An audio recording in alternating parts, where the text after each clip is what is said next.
qu'auriez-vous fait si vous étiez tombé sur l'un de ces sacs? Mars 1997. Mons, une petite ville belge, s'apprête à vivre l'épisode le plus sombre de son histoire. Un policier en patrouille à cheval découvre au détour d'une route isolée une série de sacs poubelles soigneusement alignés. Et ce qu'il va découvrir dépasse l'imaginable. Des membres humains, soigneusement découpés, placés méthodiquement dans ces sacs. Rapidement alertés, les enquêteurs bouclent la zone. Très vite, d'autres sacs sont retrouvés dans les environs. En tout, 9 sacs contenant bras et jambes sont retrouvés ce jour-là. Aucune trace du reste des corps. Ni tronc, ni tête. La nouvelle s'ébruite rapidement, et une atmosphère de terreur s'empare de la région. Les habitants sont choqués, anxieux. La presse s'empare de l'affaire, et rapidement, on surnomme le mystérieux criminel le dépeceur de Mons. Les premiers examens médico-légaux révèlent que les membres appartiennent à plusieurs victimes. L'inquiétude grandit au sein des autorités et de la population locale. On commence donc à parler d'un tueur en série particulièrement méthodique.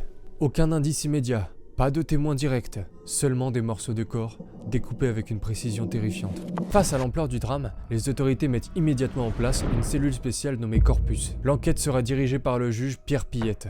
Sous ses ordres, les policiers fouillent les archives des disparitions récentes. En croisant les informations, 4 victimes sont identifiées. Jacqueline Leclerc, Carmelina Russo, Martine Beaune, Begonia Valencia.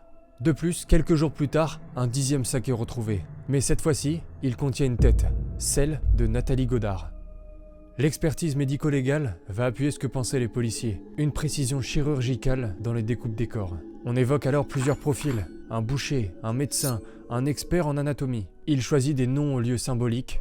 La rivière de la haine, le chemin de l'inquiétude ou encore la rue du dépôt. Comme s'il s'amusait à laisser des messages, ce dernier sac a été déposé dans une zone surveillée. Chacune de ces découvertes ressemble à un coup de théâtre morbide. L'été 97 marque l'arrêt soudain des découvertes. Les enquêteurs ne comprennent pas. Est-il mort? Est-il parti? En prison pour un autre crime?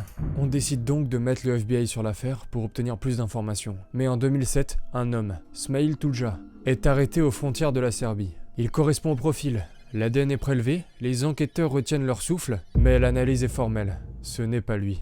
Certains accusent leurs voisins, d'autres des routards de passage. Des théories folles émergent, mais aucune ne tienne la route. En 2022, un enquêteur amateur, Morgan Van Lerberg, relance l'intérêt public. Il recontacte les victimes, fouille les dossiers classés. Grâce à lui, l'avocat de Carmelina Russo, une des victimes, demande des nouvelles analyses ADN. L'espoir renaît alors, mais l'échéance approche. En 2027, l'affaire pourrait tomber dans la prescription. Alors, si le tueur est toujours en vie, il ne pourra plus être poursuivi. La peur revient, le spectre du dépeceur de Mons hante les rues. Et pendant que le temps passe, peut-être que quelque part, il continue à observer.